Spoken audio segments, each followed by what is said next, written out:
కొరకు సర్వము సమకూర్చెనే.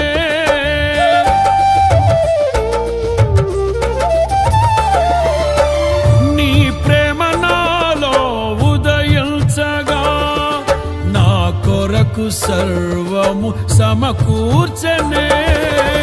నన్నేల ప్రేమించ మనసాయను, నీ మనసెంతో మహోన్నతము. కొంతైన నీ రుణము తీర్చేదెలా, నీవు లేక క్షణమైన బ్రతికేదెలా. విరిగిన నలిగిన మనసుతో నిన్నే సేవించెదా నా యజమానుడా, సేవించెదా నా యజమానుడా. జయ సంకేతమా దయాక్షేత్రమా నన్ను పాలించు నా యేసయ్యా.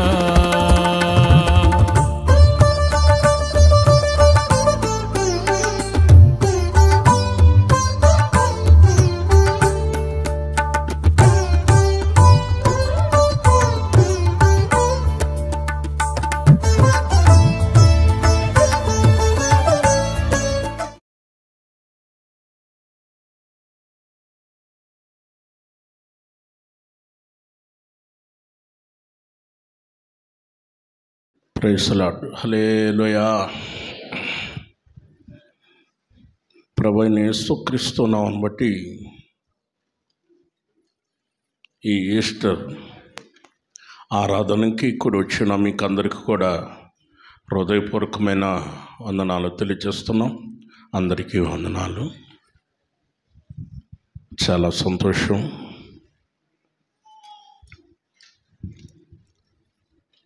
దేవుని పరిశుద్ధ గ్రంథంలో నుండి అపోస్తలుల కార్యములు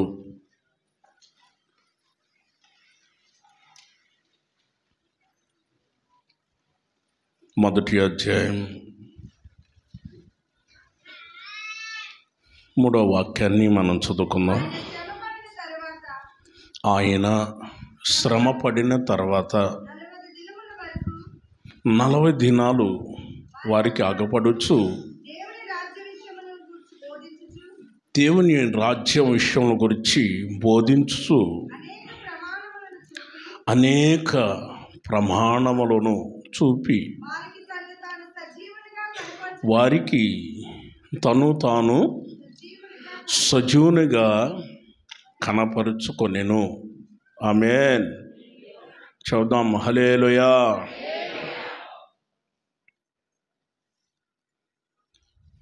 మన ప్రభువైన యేసుక్రీస్తు ఆయన శ్రమ పడిన తర్వాత 40 దినాలు ఆయన శిష్యులకి కనపడి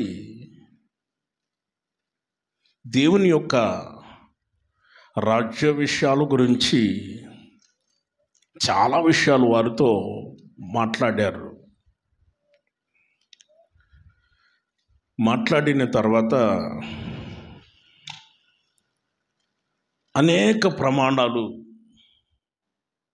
వారికి చూపాడు అని రాయబడి ఉంది. ప్రమాణములు అన్న దగ్గర ఒక అంకేసి ఉంది చూడండి. మూల భాషలో క్రింద రాయబడి ఉన్న విషయాన్ని చూస్తే రుజువులు. తన శిష్యులకి ఒక రుజువుని కనపరుచుకున్నాడు ఆయన. నేను సజీవుడును, 3వ దినమున మృత్యుంజయుడై నేను లేచాను అని తనకు తాను ఆయన కనపరుచుకున్నట్లు పరిశుద్ధ గ్రంథ లేఖనాలు మనకు కనిపిస్తున్నాయి.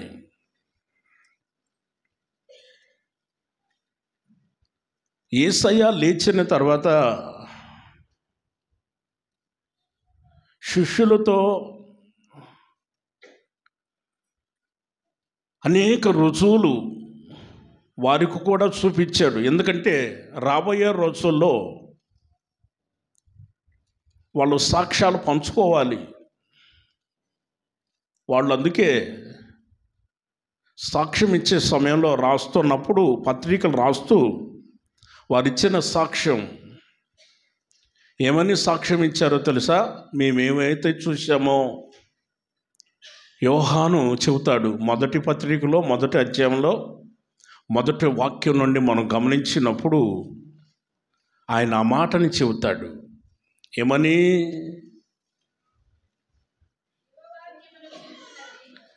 జీవవాక్యమును గురించి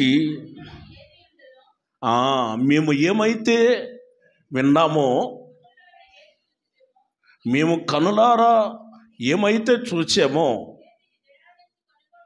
మేము ఏదైతే కనుగొన్నామో, మా చేతులు వీటినైతే తాకాయో వాటినే మీకు తెలియచేస్తున్నామన్నారు. ఆమేన్, హల్లెలూయా.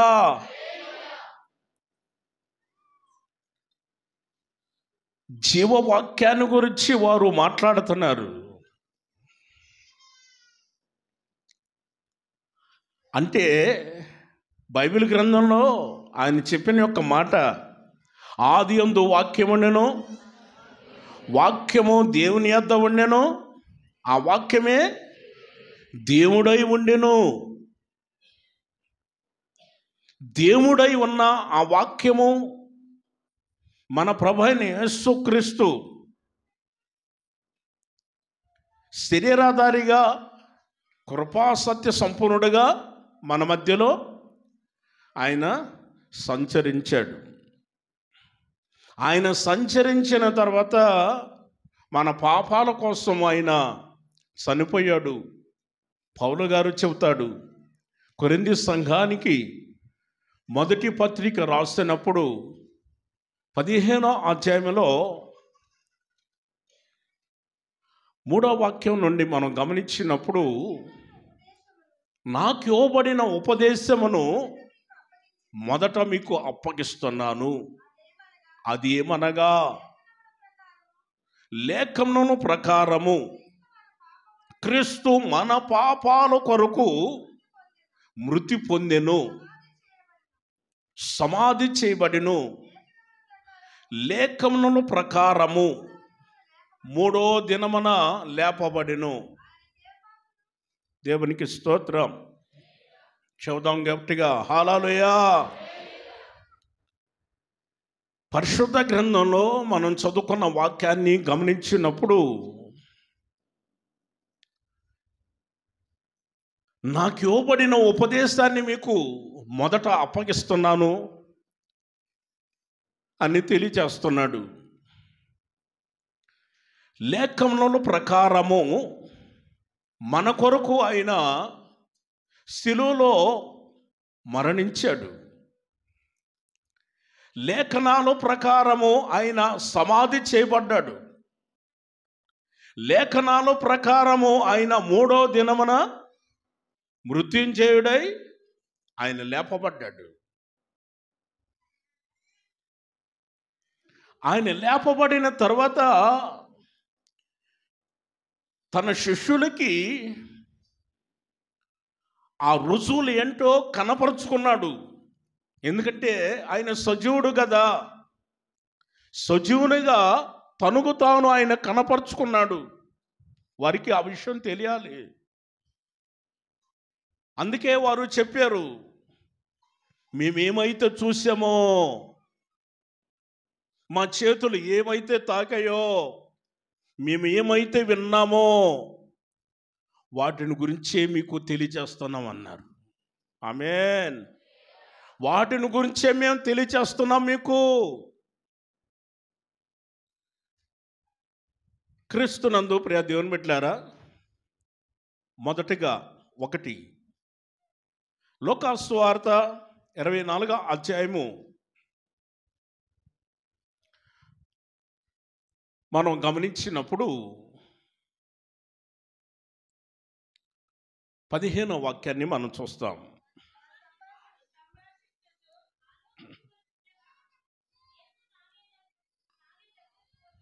వారు ఆలోచించుకొనుచుండగా యేసు తానే వచ్చి వారితో కూడా నడిచెను.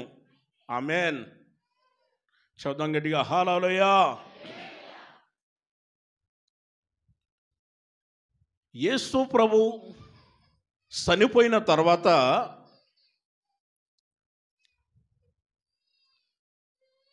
ఒక ఇద్దరు శిష్యులు యెరూషలేము నుండి ఎమ్మాయు అనే ఒక గ్రామానికి కాలినడకన నడుచుకుంటూ వెళుతున్నారు. వాళ్ళు నడుస్తూ వెళుతున్న సమయంలో వారిద్దరు మాట్లాడుకుంటున్నారు. యేసయ్య గొప్ప దేవుడు, ఆయన దేవుని కుమారుడు, ఆయన వల్ల గొప్ప రక్షణ కలిగిద్దని, ఆయన మనకు విమోచకుడని, ఆయన మనకు రాసుగా ఉంటాడని, మనం చాలా విషయాలు, ఇన్ని విషయాలు మనం తెలుసుకుంటూ నడిపించబడుతున్న సమయంలో ఒక్కసారిగా ఆయన చనిపోవటం జరిగింది, సమాధి చేయటం కూడా జరిగింది. ఇప్పుడు మనం ఏమీ లేని వారం అయిపోయాము, మనం ఒట్టివారం అయిపోయాము, మనం మట్టివారం అయిపోయాము, మన జీవితంలో ఏమీ లేని వారం అయిపోయాము అని నిరుత్సాహపడిపోతున్నారు. కొన్నిసార్లు అంతేనండి, ఇంట్లో పెద్ద దిక్కు ఎవరైనా చనిపోతే నిరుత్సాహం అనేది వస్తుంది. వాళ్ళు ఉన్నప్పుడు మనకు దిగులు చింత లేదు, సమస్తం అన్నీ వాళ్ళే చూసుకున్నారు. ఈ రోజున వారు లేక మనం అల్లాడిపోతున్నాము.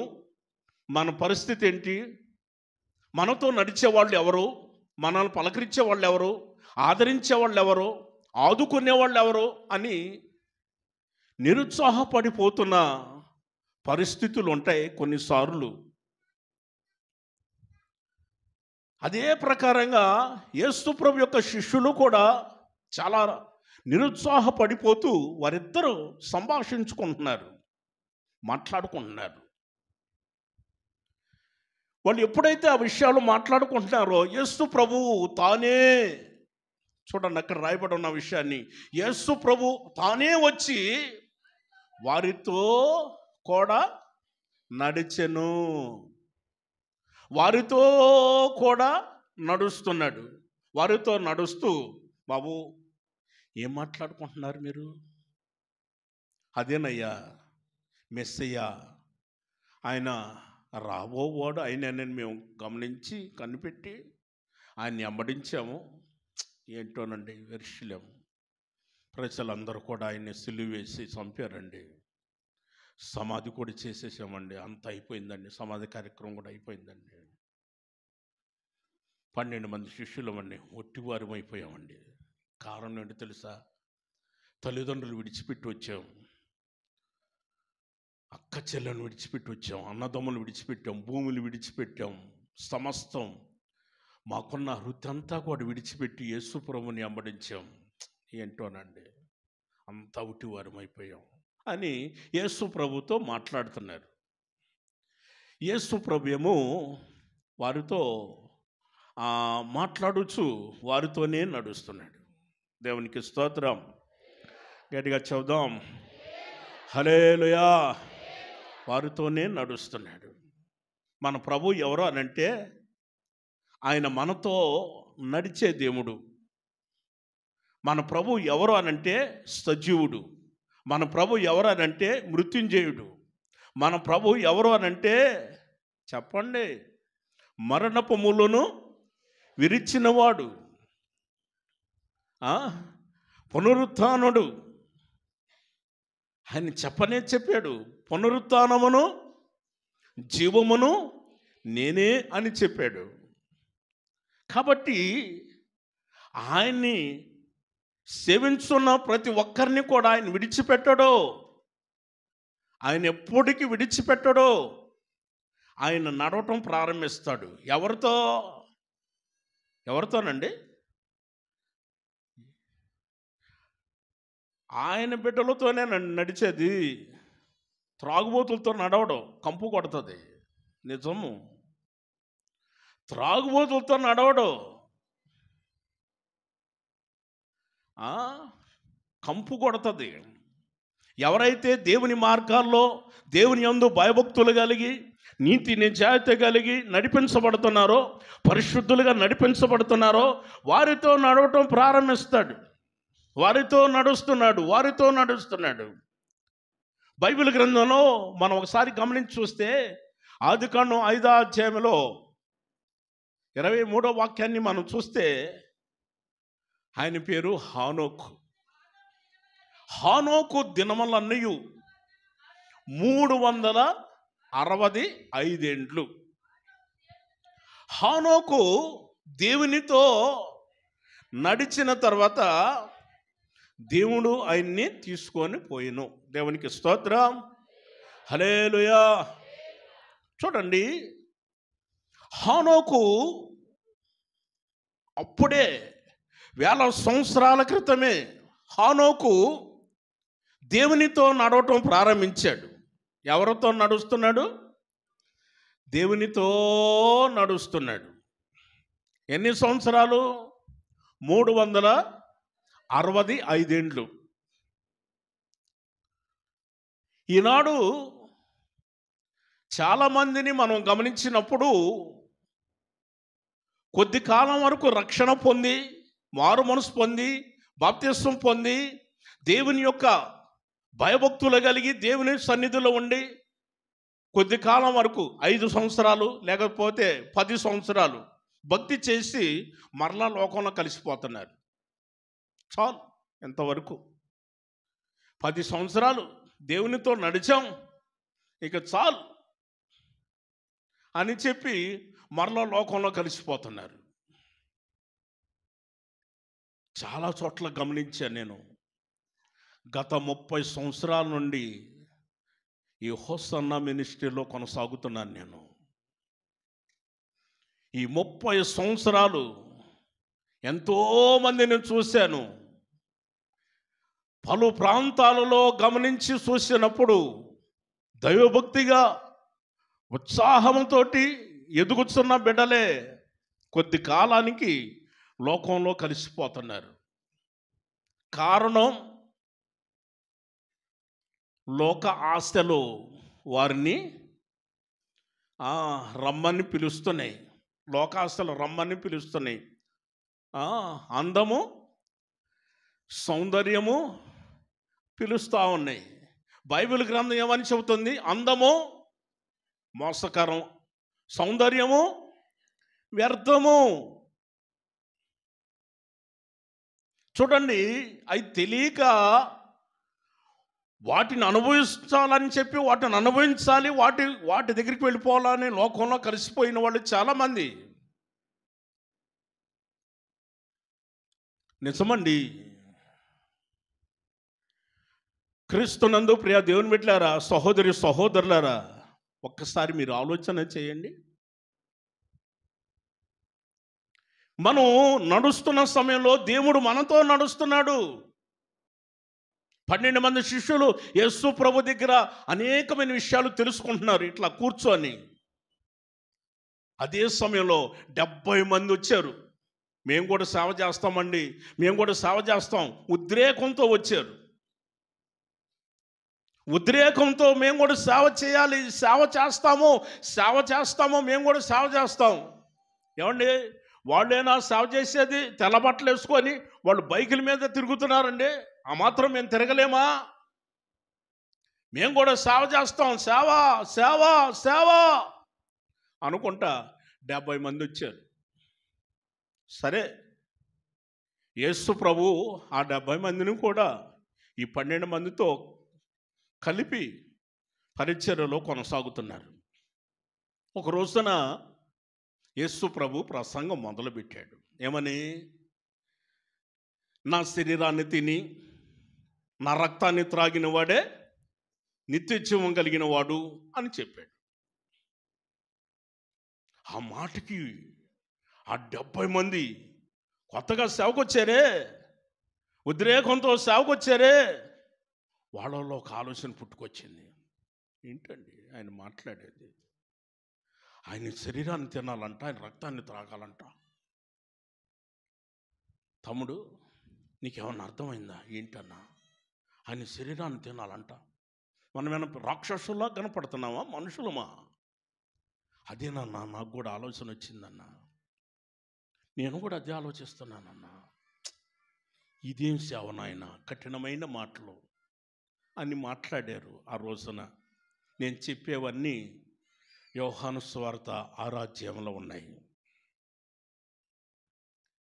యేసు ప్రభు ఆ రోజున మాట్లాడుతుంటే కఠినమైన మాట, ఇది కఠినమైన మాట. ఎవరు వింటారండి? ఆయన శరీరాన్ని తినాలంట, ఆయన రక్తాన్ని త్రాగాలంట. ఏంటండి మాట్లాడేది? బయలుదేరు తమ్ముడు, బయలుదేరు, సూటిగా సర్దుకో బయలుదేరు అని చెప్పేసి వాళ్ళంతా సర్దుకొని 70 మంది వెళ్ళిపోయారండి. వెళ్ళిపోతుంటే ఈ 12 మంది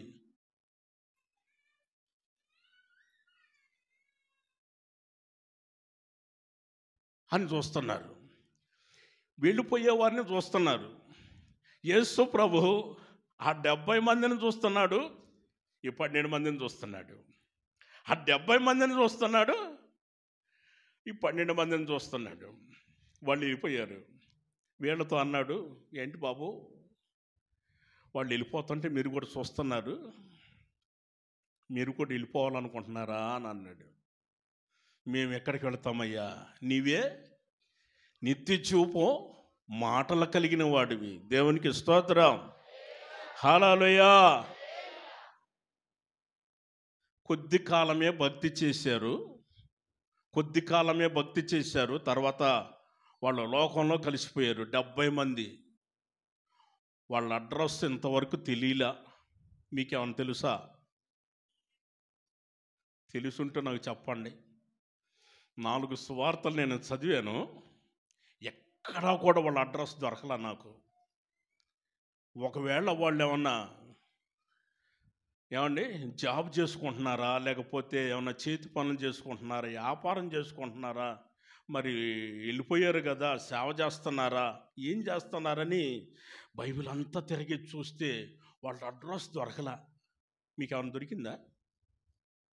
ఏంటండి మీకేమైనా దొరికాయా? దొరకలా. Praise the lord. 70 మంది వెళ్ళిపోయారు. భక్తి చేస్తానే వెళ్ళిపోయారు. వాళ్ళు వెళ్ళిపోయారండి. ఈ 12 మంది మాత్రమే ఉన్నారు. గమనించండి, ఈనాడు కూడా చాలామంది వెళ్ళిపోతున్నారు. కొద్ది కాలం వరకు భక్తి చేస్తున్నారు, ఆ తర్వాత మన లోకంలో కలిసిపోతున్నారు. హానోకు ఉన్నాడే, హానోకు ఎన్ని సంవత్సరాలు? 365 ఏండ్లు దేవునితో నడవటం ప్రారంభించాడు. ఎవరితో నడుస్తున్నాడండి? దేవునితో నడవటం ప్రారంభించాడు. భక్తిహీనులతో నేను సహవాసం చేయను అని హానోకు యోధా పత్రికలో చెప్పాడు ఆ మాటని. నేను భక్తిహీనులతో నేను సహవాసం చేయను, నేను వారితో నడవను, నాకు అవసరం లేదు, నేను దేవునితోనే నడుస్తాను అని దేవునితో నడవటం ప్రారంభించాడు. అపోస్తలుడైన పౌలు గారు హెబ్రీయులకు రాస్తున్న పత్రికలో 11వ అధ్యాయం 5వ వాక్యాన్ని మనం గమనించినప్పుడు, హానోకు విశ్వాసమును బట్టి హానోకు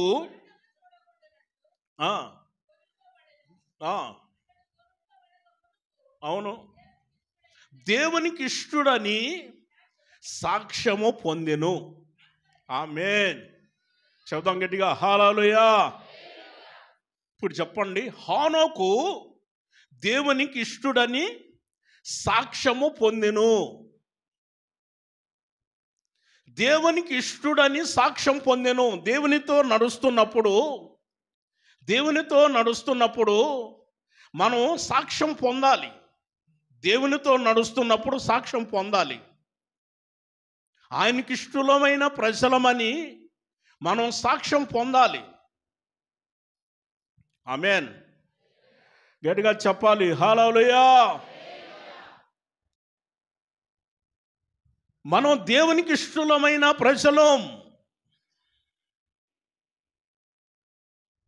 దేవునికి ఇష్టలని సాక్ష్యం పొందాడు, దేవునితో నడుస్తున్నాడు. నన్ను చాలామంది పలకరించారు, నాతో మాట్లాడారు. చాలా చోట్ల, ఒక చోట కూడా కాదు, చాలా చోట్ల నాతో అన్నారు, ఏమండి పాస్టర్ గారు, మీకు దిగులా చెంత, మీకేం కష్టాలండి, మీకు భార్య పిల్లలు లేరు, సంసారం లేదు, మీకు కుటుంబం లేదు, మీకు ఏది లేదు, మీరు ఎప్పుడు సేవ సేవ సేవ సేవ అంటూ సమర్పించుకొని చక్కగా ప్రశాంతంగా పరిశుద్ధంగా సంపూర్ణమైన సేవ చేస్తున్నారు, మీకేం దిగులు చింత అని మాట్లాడారు.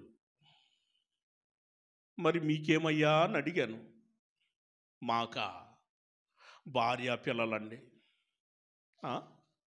కుటుంబం, సంసారం. ఏమంటున్నాడు?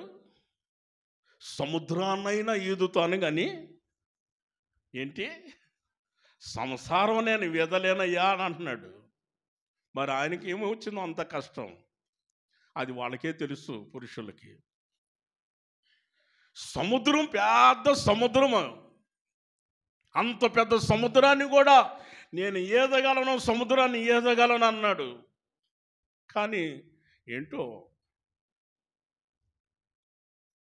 క్రీస్తునందు ప్రియా దేవుని బిడ్డలారా గమనించండి. ఇప్పుడు హానోకు చూడండి, అక్కడ 22వ వాక్యాన్ని మనం గమనించినప్పుడు, ఎక్కడ ఆదికాండం 5వ అధ్యాయంలో 22వ వాక్యాన్ని మనం గమనించినప్పుడు, హానోకు మెతూషెలను కనిన తర్వాత 300 సంవత్సరాలు దేవునితో నడుస్తూ కుమారులను కుమార్తెలను కనెను. దేవునికి స్తోత్రం, హల్లెలూయా. ఇప్పుడు దేవునితోనే నడుస్తున్నాడా? దేవునితోనే నడుస్తున్నాడా? దేవునితోనే నడుస్తున్నాడు. ఓ ప్రక్కన కుటుంబం ఉందా? కుమారులను కుమార్తెలను కన్నాడా? దేవునితోనే నడుస్తున్నాడు. ఎన్ని కష్టాలు వచ్చినా, ఎన్ని బాధలు వచ్చినా ఆయన చెప్పుకునేవాడు. ఎవరికి? యేసయ్యకి. ఆయన చెప్పుకోవాలి. మనం ఆయనతో నడుస్తున్నాం కదా, ఆయన మనతో నడుస్తున్నాడు కదా, మనం ఎవరికి చెప్పుకోవాలి? యేసయ్యకి చెప్పుకోవాలి. దేవునితో అలా నడుస్తున్నాడు, నడుస్తూ మాట్లాడుకుంటున్నారు. హానోకు దేవుడు, దేవుడు హానోకు, ఇద్దరు కూడా సంభాషించుకుంటూ మాట్లాడుకుంటూ అలా వెళ్ళిపోతున్నారు. దేవునికి స్తోత్రం, గట్టిగా చెప్పాలి హల్లెలూయా. ఒక దైవ సేవకుడు దేవుని యొక్క సువార్త కోసం ఒక చిన్న అడవి దాటి ఆ దరికి వెళ్ళాలి, నడుచుకుంటూ వెళ్ళాలి.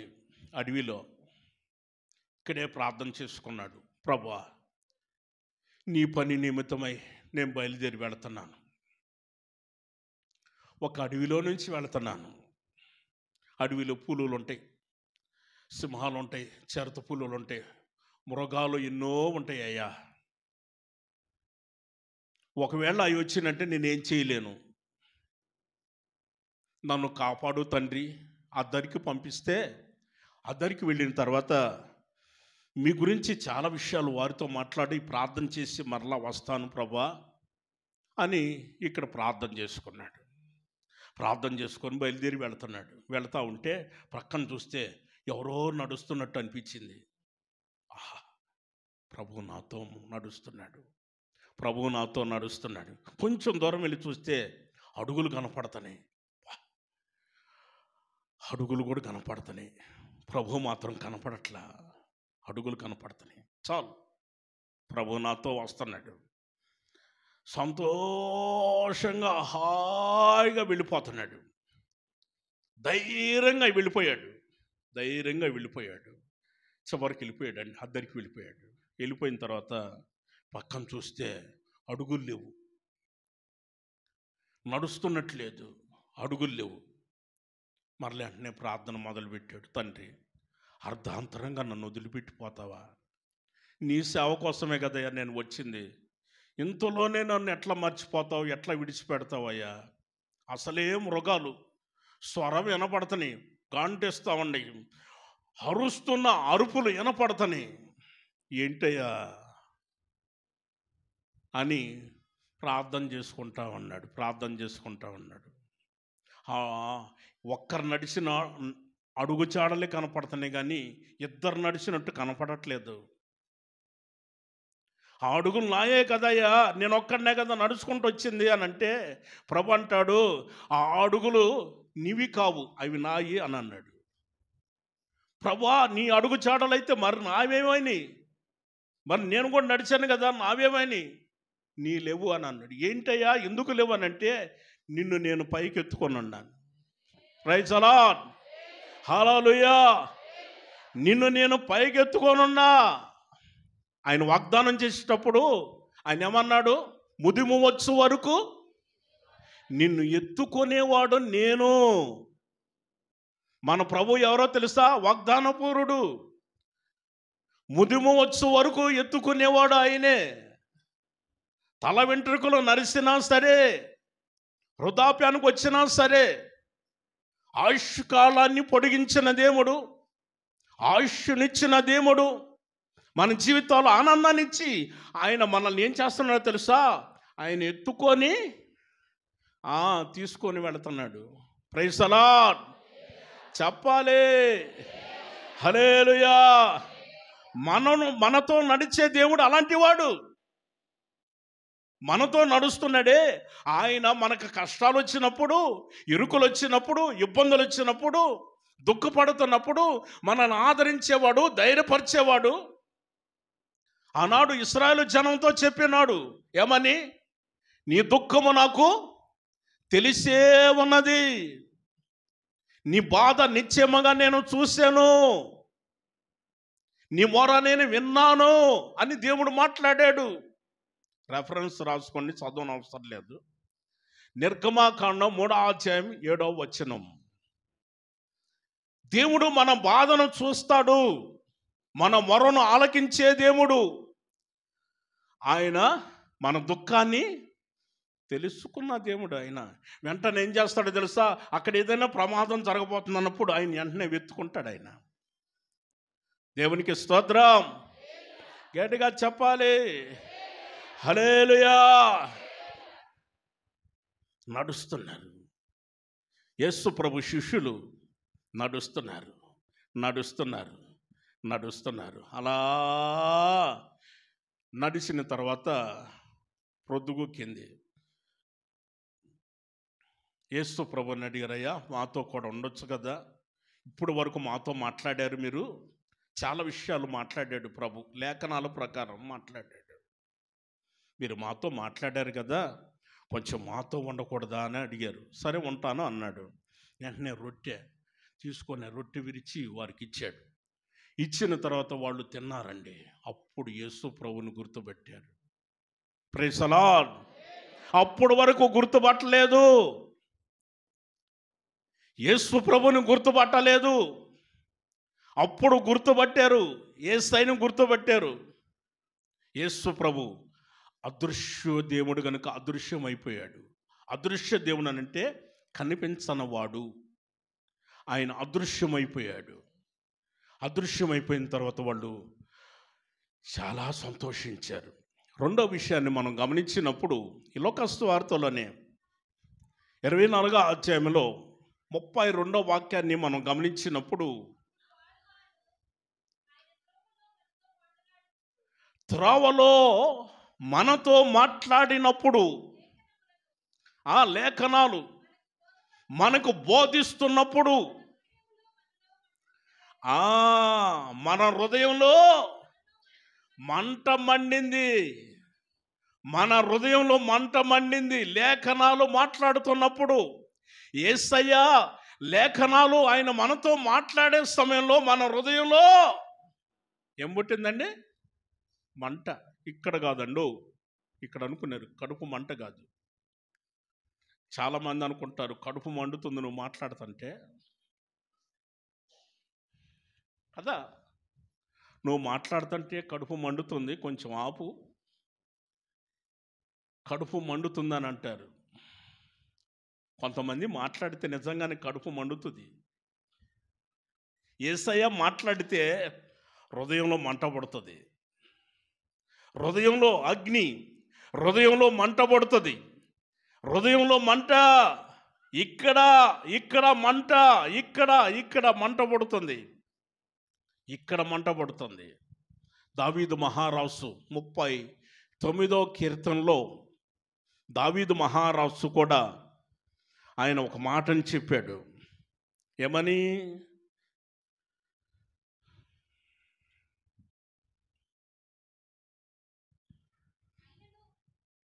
3వ వాక్యం.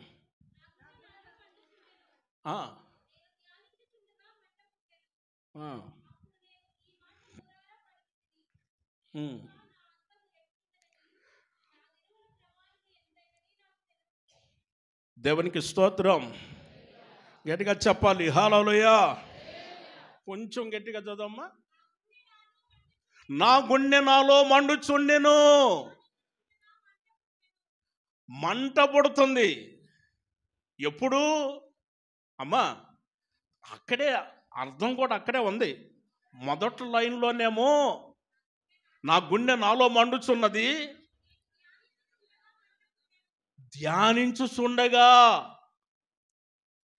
దేవుని యొక్క వాక్యాన్ని ధ్యానించుచుండగా, ఆయన వాక్యాన్ని ధ్యానిస్తున్నప్పుడే ఏమైంది? హృదయంలో మంట, హృదయంలో మంట. అందుకే నోరారా ఆయన్ని స్తుతిస్తున్నాను, ఆయన గురించి మాట్లాడుతున్నాను. Praise the Lord. గట్టిగా చదవండి హల్లెలూయా.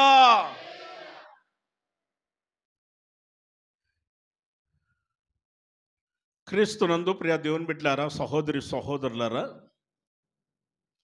1993వ సంవత్సరం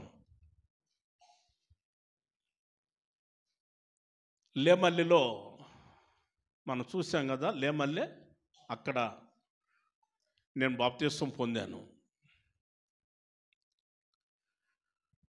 అక్కడే మా బాబాయ్ వాళ్ళు కూడా సంఘ పెద్దలు, మొదట సంఘ పెద్దలు.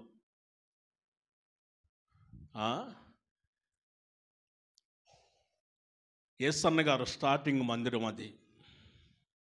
దైవజనులు మన ఆత్మీయ తండ్రి దైవజనులు యేసన్న గారు. అప్పుడు నేను చిన్నప్పుడు కూడా ఇట్లానే చిన్నపిల్లలు మేము అందరం కలిసి, మా బాబాయోళ్ళ పిల్లలు మేమందరం కలిసి మందిరానికి వెళ్ళేవాళ్ళం. ఇట్లా కూర్చునేవాళ్ళం, ఇట్లాగనే కూర్చునేవాళ్ళం.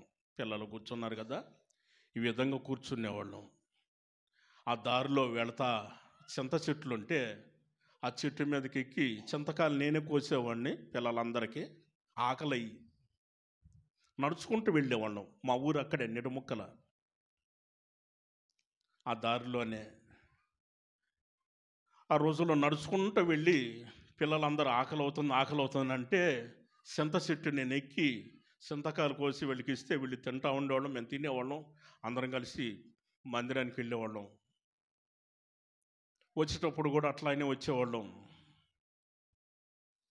ఆ తర్వాత నేను చదువుకుంటా కాస్త అలా దూరం అయిపోయాను. చదువుకుంటున్నా, గుంటూరులో చదువుకున్నాను. మా ఊరికి అక్కడికి 18 కిలోమీటర్లు. తర్వాత నేను యవ్వన కాలానికి వచ్చిన తర్వాత ప్రభు నన్ను దర్శించారు. ప్రభు మహిమను నేను చూశాను, ఆయన ప్రత్యక్షతను నేను చూశాను. కాబట్టి నేను దైవజనుల యేసన్న గారి దగ్గరికి వచ్చి 1993లో నేను బాప్తిసం పొందాను. నేను బాప్తిసం పొందిన తర్వాత యేసన్న గారే నాకు ఇమ్మానుయేల్ అని పేరు పెట్టింది యేసన్న గారు. ఎప్పుడైతే నేను బాప్తిస్వం పొందిన వెంటనే నీళ్ళ తొట్టులోనే నేను పరిశుద్ధాత్మ పొందుకున్నా. తొట్టిలోనే నేను పరిశుద్ధాత్మ పొందుకున్నా. పరిశుద్ధాత్మ దేవుడు అప్పుడే దిగి వచ్చాడు. పరిశుద్ధాత్మలో ఆనందిస్తున్నాను, భాషలు మాట్లాడుతున్నాను, పరిశుద్ధాత్మలో ఆనందిస్తున్నాను. యేసన్న గారు బాప్తిస్వం ఇచ్చి పైకి లేపిన తర్వాత వదిలేశాడు. నేను అలా నీళ్ళలో వెళ్ళిపోయాను. తొట్టి క్రింద భాగానికి వెళ్ళిపోతే యేసన్న గారే పట్టుకొని పైకి లేపిన తర్వాత కూడా ఒళ్ళంతా మండిపోతుంది. మంట కాలిపోతున్నాం. పరిశుద్ధాత్మ అగ్ని చేత కాలిపోతున్నాను. వెంటనే యేసన్న గారు గట్టిగా కౌగిలించుకొని ప్రార్థన చేసిన తర్వాత అప్పుడు అటువైపున ఒకరు ఇటువైపున ఒకరు పట్టుకొని నన్ను పైకి ఎక్కించారు. గడగడ మునిగిపోతా ఉన్నాను, పరిశుద్ధాత్మలో ఆనందిస్తూ ఉన్నాను. మా బాబాయ్ వాళ్ళకి చెప్పాడు, ఇద్దరు సంఘ పెద్దలు మా బాబాయ్ వాళ్ళకి చెప్పాడు యేసన్న గారు, మీ వాడు పరిశుద్ధాత్మ పొందాడయ్యా, తొట్టిలోనే దేవుడు పట్టుకున్నాడు, ఈ వ్యక్తిని ఖచ్చితంగా సేవ చేస్తాడు అని యేసన్న గారు ఆ రోజునే మా బాబాయ్లకు చెప్పేశాడు. 93 నుంచి నేను సేవ చేయటం ప్రారంభించాను. 1993 నుంచి నేను సేవ చేస్తున్నాను. మా ఊరిలో సేవ చేస్తున్నప్పుడు ఎవ్వరు వినట్లా, బయట జనం వినట్లేదని మా అక్కోళ్ళకి చెప్పాను. 3 అక్కలు ఉన్నారు, ఒక అన్న, 5 పిల్లలు. నేను ఆఖరి వాడిని, నాకంటే అందరు పెద్దోళ్ళు. మా అక్కోళ్ళందరికీ కూర్చోబెట్టి వాళ్ళకు వాక్యం చెబుతుంటే, రే కూర్చోరా, నువ్వేంట్రా మాకు చెప్పేది, నువ్వు చెబితే మేము వినాలా అని చెప్పి మాట్లాడారు. ఒకళ్ళేమో చెవు పట్టుకొని పిండేవాళ్ళు, ఒకళ్ళు ముట్టికాయలు వేసేవాళ్ళు తల మీద, తెలుసుగా అలా చేసేవాళ్ళు. సరే, ఎవరు వినట్లేదు, ఇంట్లో వాళ్ళు వినట్లేదు, బయట వాళ్ళు వినట్లేదు. ఇప్పుడు దేవుడేమో నా గుండెల్లో మంట పెట్టాడు. ఈ మంట పోవాలనంటే నేను వాక్యం చెప్పాలి. వాక్యం చెబితేనే మంట పోతుంది, వాక్యం చెప్పకపోతే మంట పోట్లా. మరి ఎప్పుడు ఎవరికి చెప్పాలి ఏంటి అని పెద్ద ఆలోచన అయిపోయింది. ఇలా కాదని చిన్న బైబిల్ ఉంది కదా, క్రొత్త నిబంధన బైబిలు, ప్రేమ సందేశం చిన్న బైబిల్ తీసుకొని మా ఊరు ప్రక్కన మా ఇంటి వెనక వైపునే కొండ మీదకి వెళ్ళిపోయాను. కొండ మీదకి వెళ్ళిపోయి ప్రసంగం మొదలుపెట్టాను. యేసే మార్గము, యేసే సత్యం, ఆయనే జీవం, ఆయన మాట వినండి, ఆయన రక్షణ పొందండి, ఆయన ద్వారానే పరలోకానికి వెళ్ళేది అని ప్రసంగం చేస్తున్నాడు. చెట్లేమో గాలికిట్టు ఊగుతున్నాయి. ఆహా, ఎంత చక్కగా ఉంటున్నాయో చెట్లు, చాలా చక్కగా ఉంటున్నాయి. ఆహా, ఎంత ఆనందం అండి. రాళ్ళు ఉండి చూసారా, వాటి కదిలికే లేదు, రాళ్ళ కొద్ది కూడా కదిలిక లేదు, అట్లాగనే ఉండే కానీ కదిలిక లేదు అని నేను మాట్లాడుతున్నాను. మధ్యన నేను నిలబడిందే రాయి మీద, రాళ్ళు కానీ కదిలి అంటే నేను ఖచ్చితంగా పడిపోతా. ప్రసంగం నేను అలా మాట్లాడుకుంటుంటే ఆ రోజుల్లో పొయ్యిలోకి కట్టెలు తెచ్చుకునేవాళ్ళు పొలంలో. ఆ రోజుల్లో గ్యాస్ లేదు, సిలిండర్లు లేవు. ఆ రోజుల్లో స్టవ్లో ఎన్ని లేవమ్మ. ఆ రోజున కట్టెలు తెచ్చుకొని ఆ కట్టెలే పొయ్యిలోకి పైకి వచ్చారు. ఊరి జనం పైకి వచ్చి చూస్తే నేను ఒక్కడనే మాట్లాడుకుంటున్నాను. లాజరు కొడుకు చిన్నోడు, అయ్యో ఒక్కడే మాట్లాడుకుంటున్నాడు, పిచ్చి పెట్టినట్టు ఉంది.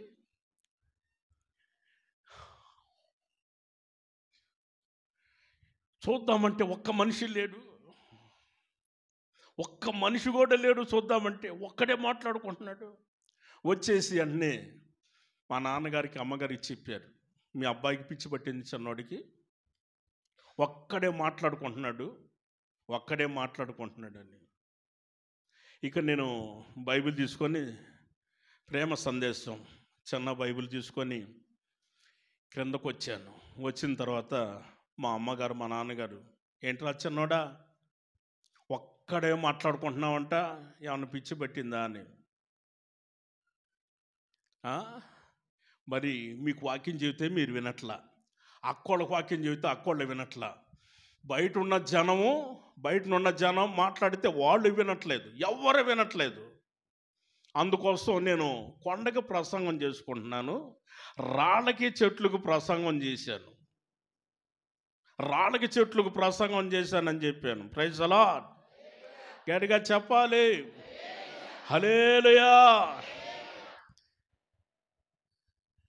నేను సేవకు వచ్చిన తర్వాత దైవజనులైన ఎస్సన్న గారి చెల్లెలు మేరక్క గారు ఎప్పుడు సేవకుల కూటంలో మాకు చెప్పేవారు, ఏమని, వినండయ్యా, వినండమ్మా, మనకు యేసయ్య పిచ్చి తప్ప ఇంకో పిచ్చి ఉండకూడదు అని చెప్పింది. నిజమే కదా, యేసయ్య పిచ్చి తప్ప ఇంకో పిచ్చి లేదు. యేసయ్య గురించే మాట్లాడాలి. పరిశుద్ధాత్మ పొందిన వాళ్ళు యేసయ్య గురించే ప్రతి చోట మాట్లాడతారు. ఆమేన్, హల్లెలూయా. యేసయ్య గురించే మాట్లాడతారు, యేసయ్య గురించే, యేసయ్య. అదే పిచ్చి. ఎక్కడికి వెళ్ళినా, ఏ గ్రామానికి వెళ్ళినా, ఏ ప్రాంతానికి వెళ్ళినా, ఆ ట్రైన్ అయినా బస్సు అయినా ఎక్కడైనా సరే యేసయ్య గురించే మాట్లాడుతూ ఉంటాం. కొద్దిగా 2 మాటలైనా చెబుతామండి.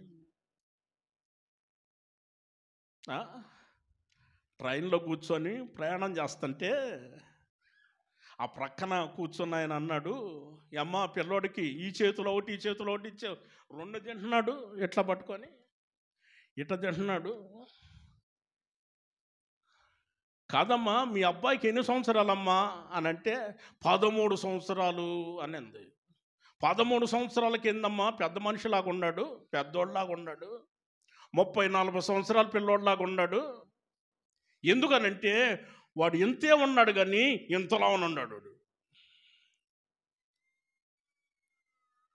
వాడు ఇంతే ఉన్నాడు, 13 సంవత్సరాలు ఇంతే ఉన్నాడు కానీ వాడు ఇంతలా ఉండేసరికి పెద్ద మనిషిలాగా ఉన్నాడు. ఆయన అంటాడు, కాదమ్మా అమ్మా ఏమనుకోమాకమ్మా, నేను అంటున్నాను ఏమనుకోవద్దు, పిల్లలు ఎట్లా కదా పెరగాల్సింది, ఇట్లా పెరగకూడదమ్మా. ఇదేందమ్మా ఎట్లా పెరుగుతున్నారు, ఇట్లా పెరగకూడదమ్మా, పెరగాల్సింది ఇట్లా పెరగాలమ్మా, నిలువుగా పెరగాలమ్మా, అడ్డంగా పెరగకూడదమ్మా అని చెప్పాడు. పక్కన కూర్చున్న నాకు పెద్ద ఆలోచన అయిపోయింది. మనం పెరగాల్సింది ఎట్లా కదా. ప్రైజ్ ది లార్డ్, హల్లెలూయా. క్రీస్తు ప్రేమలో మనం పెరగాలి, ఎదగాలి. ఆమేన్, హల్లెలూయా. ఆయన మాట్లాడటం అయిపోయిన తర్వాత నేను క్రీస్తు ప్రేమలో ఎదగటం ఎలాగో నేర్పించాను. ట్రైన్లోనే క్రీస్తు ప్రేమ ఎలా ఉంటుంది, ఆయన ఎందుకోసం వచ్చాడు, ఆయన మన కోసం ఎలా ప్రాణం పెట్టాడు, ఎలా చనిపోయాడు, మృత్యుంజయుడై ఆయన ఏ విధంగా లేచాడు అన్న విషయాన్ని వారికి చెబితే వారు అన్నారు, అయ్యా మంచిదయ్యా, మా ఊరికి వెళ్ళిన తర్వాత చర్చికి వెళతాము అని అందాయక్క. ఇన్న తర్వాత ప్రైజ్ ది లార్డ్, హల్లెలూయా. మనం ఎక్కడున్నా సరే దేవుని మాటలో వారికి అందించాలి. 2 మాటలు చాలు, ఎక్కువ అవసరం లేదు. 2 మాటలు అందిస్తే చాలు. ఓకే, మన హృదయంలో లేఖనాలు మాట్లాడుతున్నప్పుడు మన హృదయంలో మంట మండుతూ ఉండాలి. దేవునికి స్తోత్రం. 3 త్వరగా 3వ విషయాన్ని, లూకా సువార్త 24వ అధ్యాయము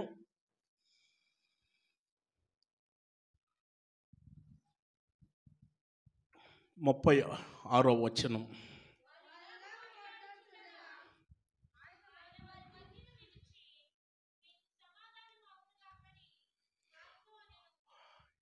యేసయ్య శిష్యులందరూ ఉన్నప్పుడు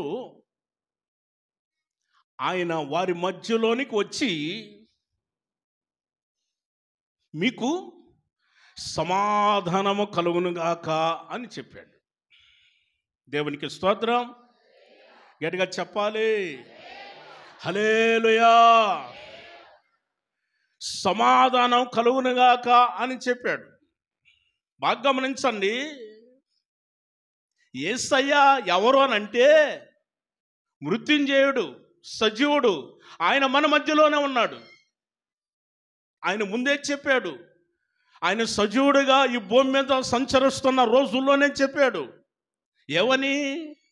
ఎక్కడ ఇద్దరు ముగ్గురు చెప్పండి నా నామమును బట్టి ప్రార్థన చేస్తారో వారి మధ్యలో ఉంటాను అని అన్నాడు. ఇప్పుడు ఆయన మన మధ్యలో ఉండే దేవుడు. ఆయన మనం ప్రార్థన చేస్తూ ఉంటే, ఆయన ఆరాధిస్తూ ఉన్నప్పుడు ఆయన ఎక్కడ ఉంటాడు అని అంటే మన మధ్యలోనే ఉంటాడు. ఎక్కడో ఉండడండి, ఎక్కడో ఉండడు కానీ వచ్చేసి ఆయన మన మధ్యలోనే ఉంటాడు. వేల సంవత్సరాల క్రితం కూడా దేవుని ప్రజలు ఆయన్ని సేవించుతున్న సమయంలో వారితో కూడా ఉన్నాడండి. జెఫన్యా ఆయన తెలియచేస్తాడు 3వ అధ్యాయంలో. జెఫన్యా గ్రంథం 3వ అధ్యాయం 17వ వాక్యాన్ని మనం చూసినప్పుడు అక్కడ రాయబడి ఉన్న విషయాన్ని చూస్తే,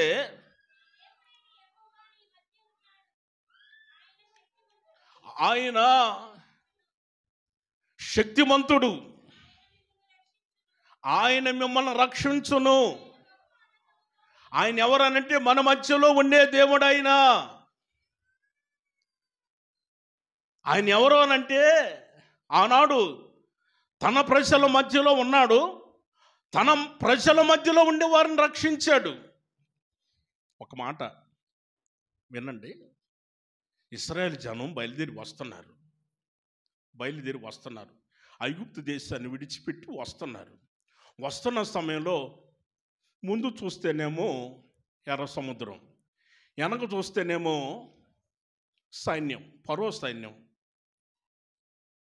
ఇప్పుడు ఫరో సైన్యం వచ్చినా చనిపోతారు, సముద్రంలోకి వెళ్ళినా చనిపోతారు. ఇప్పుడు ఏం చేయాలి ప్రభా, ఏంటయ్యా అని ప్రార్థన చేస్తున్నారు. ఇప్పుడు ఆయన ఎవరో మన మధ్యలో ఉండే దేవుడు.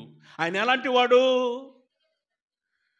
గట్టిగా చెప్పొచ్చు కదమ్మా, శక్తిమంతుడు. ఆయన శక్తి ఎలాంటిది? సముద్రాన్ని కూడా 6 నెలలు కలుగు చేయగలిగిన గొప్ప శక్తిమంతుడైన దేవునికి స్తోత్రం. హల్లెలూయా. అది సముద్రం అండి, నది కాదు. అది కాలవ కాదు, నది కాదు, సముద్రం. అది సముద్రాన్నే పాయలు చేశాడు. మన మధ్యలో ఉన్న దేవుడు సముద్రం లాంటి పెద్ద సమస్యలు, ఈ తీరన సమస్యలు ఏదైనా ఉంటే ఆయన మన మధ్యలో ఉన్నాడు అని అంటే ఆ సమస్యలను తీర్చేయగలిగిన దేవుడు మనతోనే ఉన్నాడు, మన మధ్యలోనే ఉన్నాడు. ఆమెన్ చెప్పవచ్చు కదండి.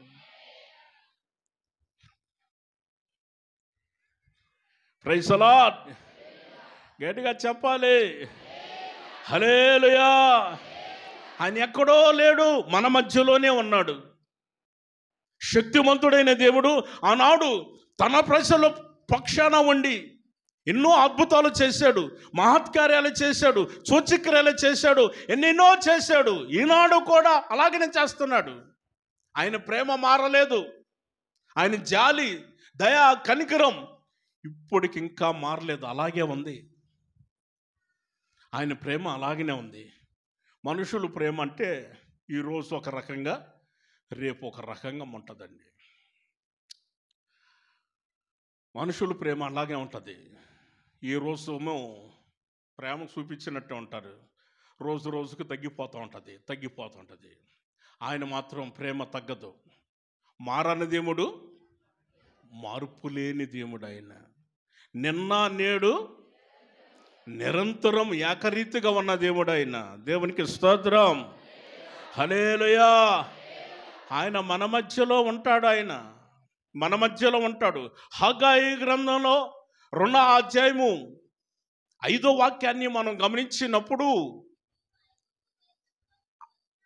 ఐగుప్తు దేశం నుండి వస్తున్నప్పుడు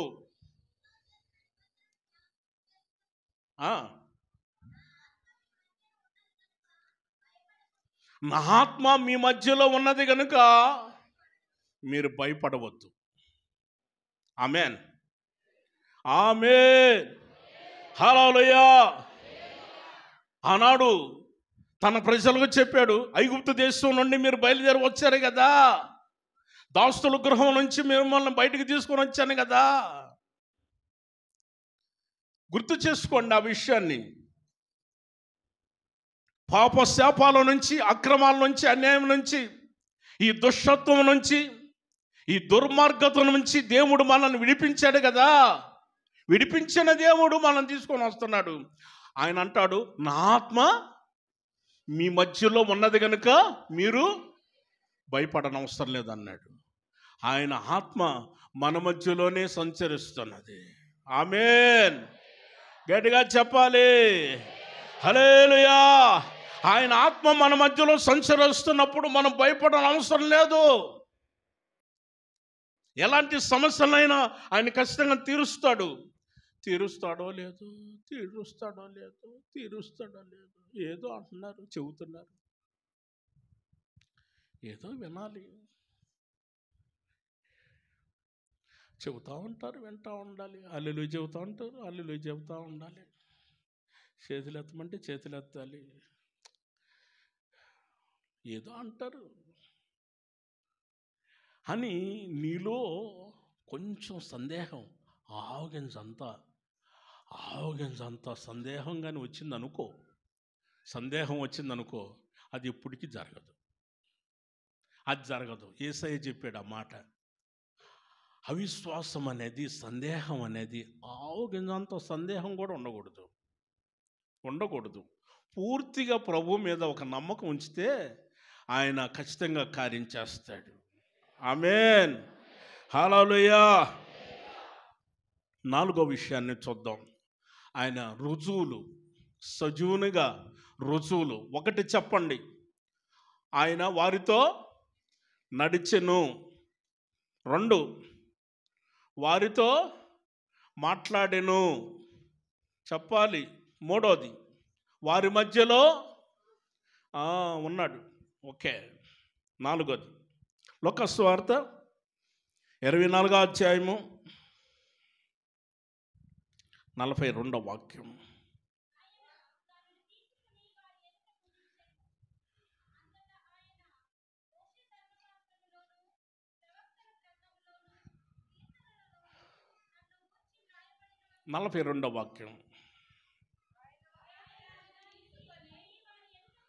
ఆయన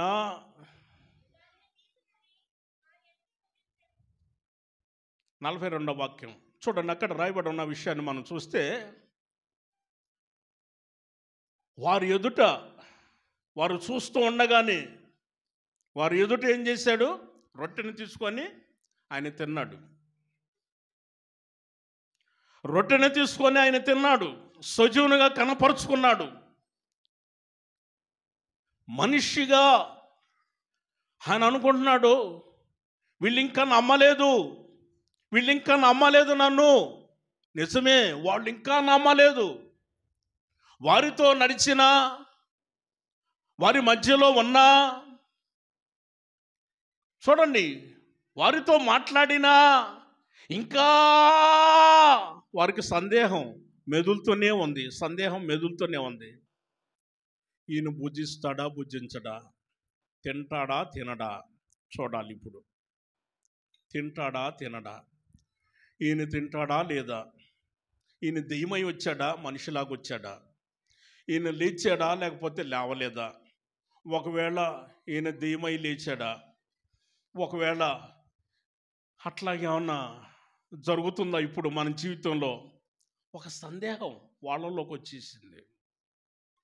సందేహం ఎప్పుడైతే వాళ్ళలోకి వచ్చేసిందో, యేసయ్య ఆలోచనకర్త, ఆలోచనలు ఎరిగినవాడు, వెంటనే రొట్టెను తీసుకొని వారి ఎదుటే భుజించాడండి, తిన్నాడు. అప్పుడు అర్థమైంది, ఈయన సజీవుడు. దేవునికి స్తోత్రం చెప్పాలి, హల్లెలూయా. ఆయన సజీవుడు. అందుకే పరలోకము నుండి దిగి వచ్చిన జీవాహారం నేనే. గమనించారా? పరలోకం నుండి దిగి వచ్చిన జీవాహారము మన ప్రభు అయిన యేసుక్రీస్తు. ఈ ఆహారాన్ని భుజించితే వారు ఎల్లప్పుడూ జీవిస్తారు అని యేసయ్య ముందే చెప్పాడండి ఆ మాటని. ఇంకా అంటాడు, యేసయ్య అంటాడు, ఏమంటున్నాడో తెలుసా? యోహాను సువార్తలోని 6వ అధ్యాయంలో 54వ వాక్యాన్ని మనం గమనించినప్పుడు ఆయన అంటాడు, నా శరీరము తిని నా రక్తాన్ని త్రాగిన వాడే నిత్య జీవం కలిగిన వాడు, అంత్యదినమున నేను వానిని లేపుదును. దేవునికి స్తోత్రం గట్టిగా చెప్పాలి, హల్లెలూయా. పరిశుద్ధ గ్రంథంలో మనం చదువుకున్న వాక్యాన్ని గమనించినప్పుడు యేసయ్య చెబుతున్నాడు, నా శరీరాన్ని తిని నా రక్తాన్ని త్రాగిన వాడే నిత్య జీవం కలిగిన వాడు, అంత్యదినమున వాణ్ణి నేను లేపుతాను అని అన్నాడు. ఇప్పుడు మనం ఆయన శరీరాన్ని తింటున్నాం కదా, ఆయన రక్తాన్ని తీసుకుంటున్నాం కదా. ఒకవేళ మనం చనిపోయినా ఖచ్చితంగా మనం లేపబడతాం. ఆమేన్, హల్లెలూయా. మనం ఖచ్చితంగా లేపబడతాం. ఎందుకంటే యేసయ్య లేచాడు కదా, యేసయ్య లేచాడు కదా. అదే ప్రకారంగా మనం కూడా లేపబడతాం. ఖచ్చితంగా లేపబడిన తర్వాత తండ్రి దగ్గరికి అందరం కూడా వెళ్ళిపోతామండి. ఆ రోజున తండ్రి దగ్గరికి వెళ్ళిపోతాం. ఇలా సంఘం ఎత్తబడుతుంది, మహిమ కలిగిన సంఘం. ఈ సంఘం మహిమ కలిగిన సంఘం, క్రొత్త నిబంధన సంఘం, ఆది అపోస్తుల యొక్క సంఘం. ఆమేన్, హల్లెలూయా. మహిమ కలిగిన సంఘంలో పరిశుద్ధాత్మ పొందాలి. ఇంకా ఎవరైనా పరిశుద్ధాత్మ పొందలేదనంటే పరిశుద్ధాత్మ పొందాలి. కనిపెట్టు కోడికొచ్చి పరిశుద్ధాత్మ కోసం కనిపెట్టు, మనుషుల కోసం కనిపెట్టవద్దు. ఏ విషయం కొరకు నువ్వు కనిపెట్టవద్దు, పరిశుద్ధాత్మ కోసం కనిపెట్టి ప్రార్థన చేయి. నీ ప్రక్కన ఉన్నవాడు పరిశుద్ధాత్మ పొందారు, నువ్వు పరిశుద్ధాత్మ పొందలా. ఎంతకాలం అండి? ఎన్ని రోజులు, ఎన్ని సంవత్సరాలు? పరిశుద్ధాత్మ పొందాలి. ఇది మహిమ కలిగిన సంఘం. అక్కడ ఏముంది? దేవుని రాజ్యంలో ఏమున్నదండి?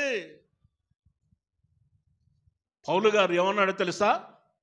రోమా సంఘానికి పత్రిక రాస్తున్నప్పుడు ఆయన అన్నాడు, 14వ అధ్యాయంలో 17వ వాక్యాన్ని మనం గమనించినప్పుడు,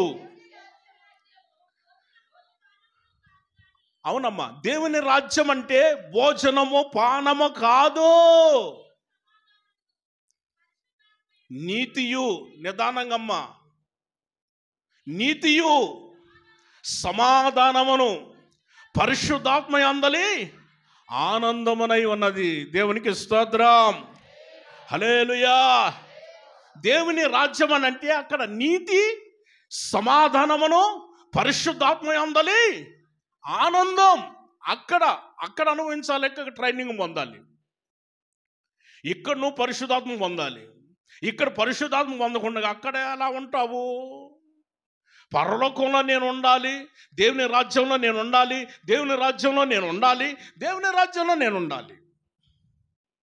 ఎంత ఎగిరి పడుతున్నావు, ఎంత ఆరాట పడుతున్నావు, ఎంత సంతోషిస్తున్నావు.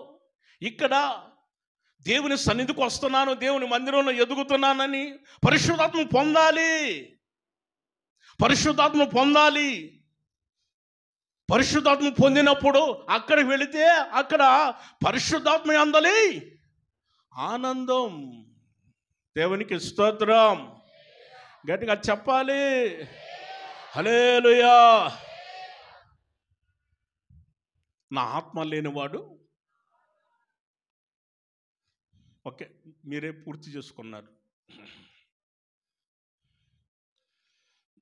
మీరే పూర్తి చేసుకున్నారు. ఇక నుంచి పరిశుద్ధాత్మ కనిపెట్టుకోవటానికి శనివారం రోజు వచ్చి పాలు పొంది పరిశుద్ధాత్మ పొందండి. ఓకే, మంచోళ్ళు, మీరు చాలా మంచోళ్ళు. ఎన్నైనాయి? 4 అయినాయా? 4 అయినాయి, 5. లోకాసు వార్త 24వ అధ్యాయం 45వ వచనం.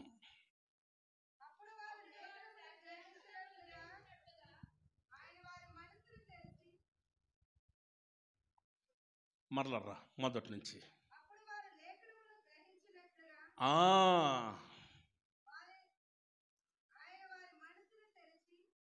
చూడండి, ఇప్పుడు అమ్మా నేను చెబుతాను, వినండి, నేను చెబుతాను. ఇప్పుడు లేఖనాలు బోధిస్తున్నాడు ప్రభు. బోధిస్తున్నప్పుడు, బోధిస్తున్న సమయంలో మనసంతా కూడా ఒక రకమైపోయి, మనసంతా ముయ్యబడిపోయి, మనసంతా అలా కప్పబడి, ఏమండి,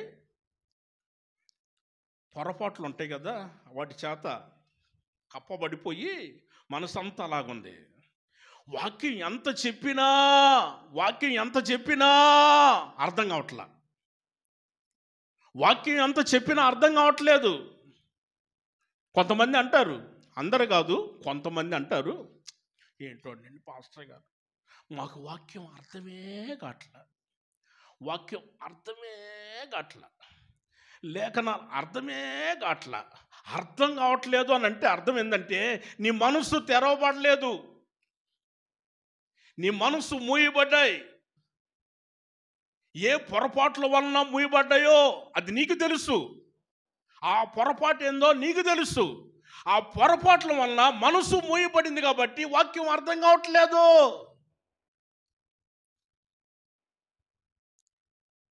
ఇప్పుడు ఎప్పుడైతే యేసు ప్రభు వారి యొక్క మనస్సు తెరిచాడో, మనస్సు తెరవగానే అమ్మా 46వ వచనంలో లేఖనాలు బోధిస్తున్న సమయంలో వెంటనే వారికి అర్థమైపోయింది. ఇప్పుడు ఏ వాక్యం చెబుతున్నా కానీ ఆ వాక్యం అర్థమవుతుంది. దేవునికి స్తోత్రం, హల్లెలూయా. అవును, నీకు అర్థం కావట్లేదు.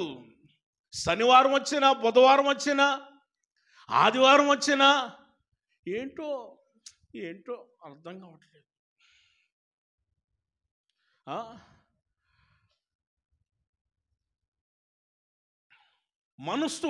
ఈ మనస్సు అనేది తెరవబడాలండి. మనస్సు తెరవబడాలి. ఇంకా కొంతమంది మనస్సు ఇంకా అలాగనే ఉంది.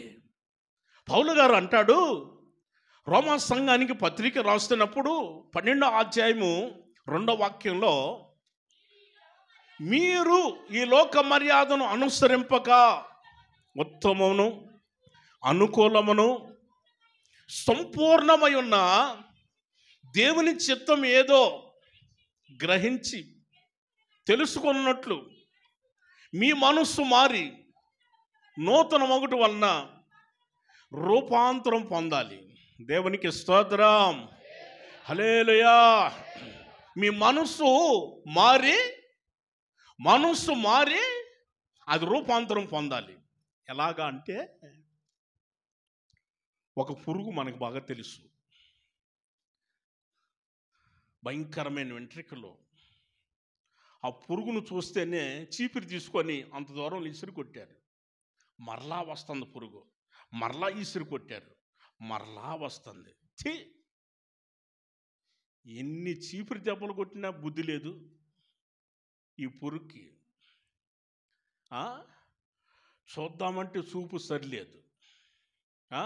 తిండి చూస్తేనేమో మురికి కాలువలో ఉండో తిండి. ప్రవర్తన చూద్దామంటే ప్రవర్తన మంచిది కాదు, నడక చూద్దామంటే నడక మంచిది కాదు, చూపు మంచిది కాదు, తిండి మంచిది కాదు, ప్రవర్తన మంచిది కాదు. ఇసిరి కొడుతున్నారు. ఆ పురుగు అనుకుంది, ఎంతకాలం ఈ విధంగా చీపురు దెబ్బలు తినాలి, అందరూ నన్ను అసహించుకుంటున్నారు, ఇకనైనా నేను మారు మనసు పొందాలి, ఇకనైనా నా బుద్ధి మార్చుకోవాలని వెంటనే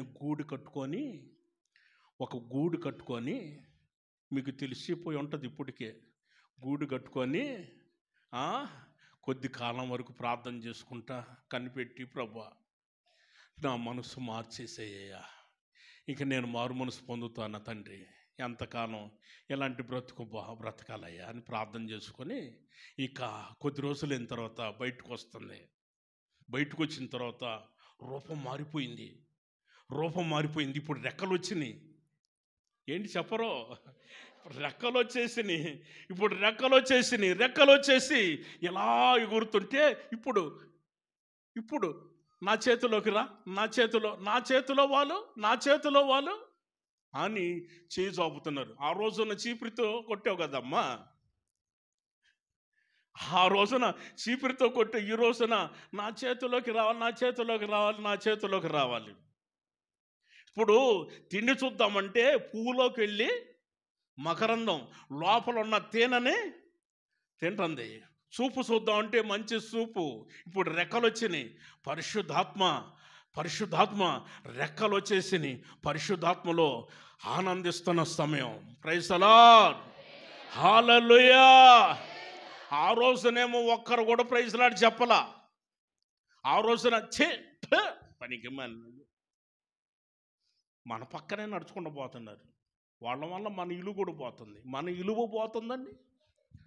అలాంటి పక్కన వాళ్ళని మన ప్రక్కన నడవటం ఏందండి అని అనుకున్న వాళ్ళు ఈ రోజున ప్రైజ్ ది లార్డ్ అక్క, ప్రైజ్ ది లార్డ్ అన్నా, ఈ రోజున ప్రైజ్ ది లార్డ్ అక్క, ప్రైజ్ ది లార్డ్ అన్నా అని అంటున్నారు. ప్రైజ్ ది లార్డ్, హల్లెలూయా. కారణం ఏమిటో తెలుసా? మనస్సు మారి రూపాంతరం పొందటం అనేది ఇదే. కనుక మనస్సు తెరవబడాలి. లేఖనాలు నీకు అర్థం అవ్వాలి అని అంటే, యేసయ్య చెప్పే మాటలు నీకు అర్థం అవ్వాలంటే మనస్సు మారాలి, మనస్సు తెరవబడాలి. ఓకే, ఎన్నైనాయి? 5 అయిపోయినాయి. 6వది త్వరగా. లోకాసు వార్త 24వ అధ్యాయం 50వ వాక్యం. ఆయన వారిని బేతన్య వరకు తీసుకొని పోయి చేతులెత్తి వారిని ఆశీర్వదించాడు. ఎంత గొప్ప దేవుడండి, ఎంత మంచి దేవుడండి. ప్రైజ్ ది లార్డ్, గట్టిగా చెప్పాలి, హల్లెలూయా. ఒక్క మాట చెబుతానండి. నా జీవితంలో జరిగిన కొన్ని అద్భుతమైన విషయాలు, గొప్ప గొప్ప విషయాలు.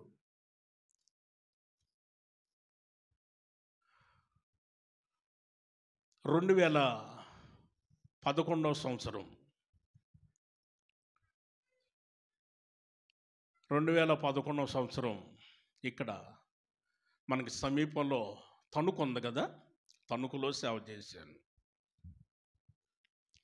అక్కడ నుండి దైవజనులు ఎస్సన్న గారు నన్ను 2012వ సంవత్సరం బిలాయ్, ఛత్తీస్గఢ్ రాష్ట్రం హిందీ ప్రాంతానికి పంపించారు. బిలాయికి పంపించినప్పుడు 2012వ సంవత్సరం వెళ్ళాను. వెళ్ళిన తర్వాత దైవజనులు ఎస్సన్న గారికి ఆరోగ్యం బాగాలేదు. నేను మధ్యన వచ్చి చూసిపోతున్నాను. అక్కడ నుంచి వచ్చిన సమయంలో సేవకులు కొట్టడానికి అందుకోలేను. నేను ఒకరోజు వచ్చాను.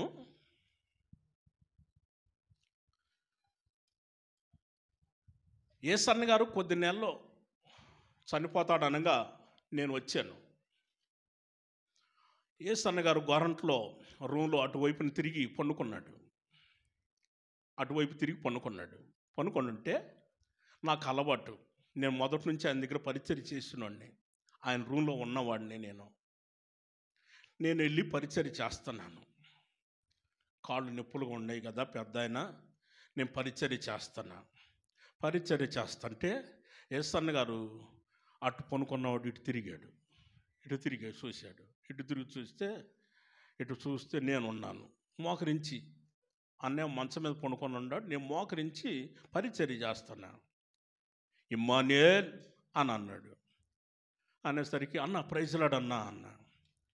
ప్రైజ్ లార్డ్ ఇమ్మానుయేల్, ఏంట్రా ఇప్పుడు వచ్చావు అని అన్నాడు. ఏం లేదన్నా, నేను మిమ్మల్ని చూసిపోదామని వచ్చానా, ఆరోగ్యం బాగలేదు కదా, నా చూసిపోదామని వచ్చానంటే, అవునా అని అలాగనే కళ్ళు మూసుకొని అలాగున్నాడు. పరిచర్య చేస్తున్నా. లేచి కూర్చున్నాడు, మంచం మీద కూర్చొని రేయ్ మోకరించురా అని అన్నాడు. మోకరించు అని అన్నాడు. నేను వెంటనే యేసన్న గారికి ఎదురుగా వచ్చి, అన్నే మంచం మీద కూర్చున్నాడు, నేను ఎదురుగా వచ్చి మోకరించాను. నీళ్ళు మోకాళ్ళ మీద ఉన్నా. రెండు చేతులు నా తల మీద పెట్టాడు. రెండు చేతులు నా తల మీద పెట్టి అర్ధగంట సేపు తీయలేదండి. ప్రార్థన చేస్తానే ఉన్నాడు ఆయన. అర్ధగంట సేపు.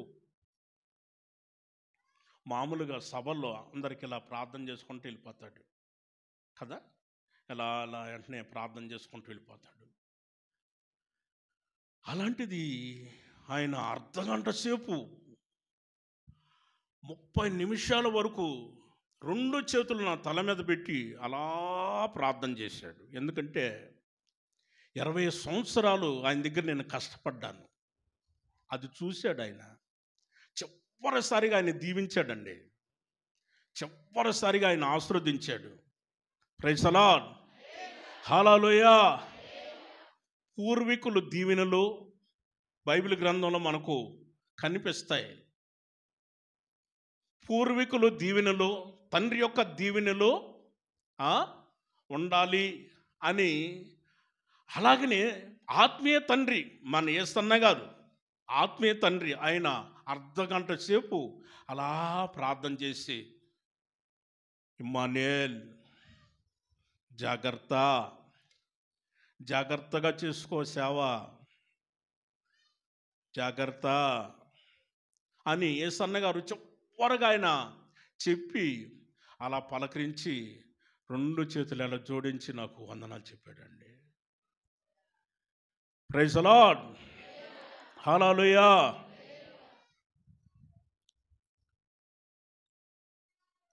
యేసు ప్రభు ఆయన చనిపోయి తండ్రి దగ్గరికి వెళ్ళే సమయంలో, పరలోకానికి వెళ్ళే సమయంలో తన దగ్గర కష్టపడ్డారే, 3.5 సంవత్సరాలు కష్టపడ్డారే తన శిష్యులని దేవుడు ఏం చేశాడండి? 50వ వచనంలో దేవుడు వారిని ఆశీర్వదించెను. మనం ఎవరు ఇప్పుడు? పేతురు గారు చెబుతాడు 3వ అధ్యాయంలో 9వ వాక్యాన్ని మనం గమనించినప్పుడు ఆయన అంటాడు, మనం ఎవరమో తెలుసా? ఆశీర్వాదానికి వారసుల మొగుటుకే ఆయన మనల్ని పిలిచాడు. దేవునికి స్తోత్రం, హల్లెలూయా. ఆశీర్వాదానికి వారసుల గుట్టుకే మనల్ని పిలిచాడు దేవుడు. మనం ఆశీర్వదించబడిన వారం. మనం ఎవరమే? ఏంటండి నీరసంగా చెబుతారు? నేను పంపిస్తానమ్మా, ఇప్పుడు 6 అయిపోయినాయి, ఇక 7 చెప్పి ముగిస్తాను. కొంచెం ఉత్సాహంగా చెప్పండి. హల్లెలూయా. మనం ఎవరమే? ఆశీర్వదించబడిన వారం. మనం ఆశీర్వదించబడిన వారం. ఆనాడు కూడా దేవుని ప్రజలైన ఇశ్రాయేలు జనాంగం అరణ్యంలో నడిపించబడుతున్నప్పుడు బాలాకు రాజు ఏమన్నాడు? బిలాము ప్రవక్తను పిలిచి వారిని శపించానంటే, నేను ఈరోజు ప్రార్థన చేసి దేవుణ్ణి అడుగుతానని దేవుణ్ణి అడిగాడు. ప్రభా, ఆయన ఇంత బంగారం డబ్బులు ఇస్తానంటున్నాడు, శపించమంటున్నాడు, మరి ఏం చేయమంటావు అని దేవుణ్ణి అడిగితే దేవుడేమన్నాడు? వాళ్ళు ఆశీర్వదించబడిన వారు. దేవునికి స్తోత్రం. హల్లెలూయా. వారిని శపించకూడదు, వాళ్ళు ఆశీర్వదించబడిన వాళ్ళు.